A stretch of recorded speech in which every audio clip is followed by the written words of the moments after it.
Okay, here we have some butter waffles. Oh my goodness.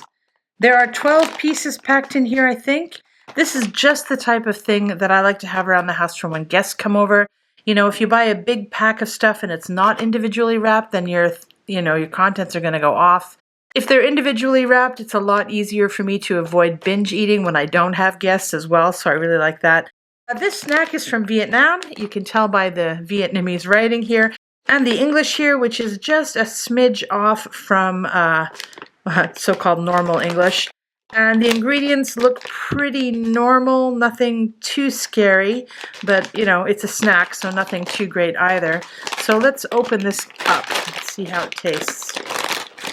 All right, here's your little container here.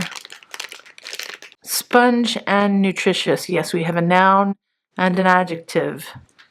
A little odd.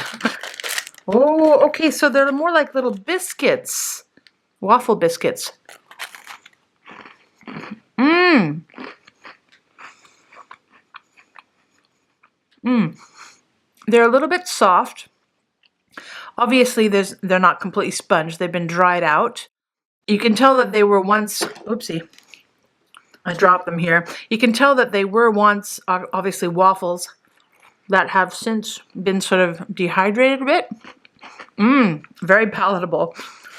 Nice snack. Definitely an alternative to a cookie that you would probably enjoy if you're a cookie monster. Recommend.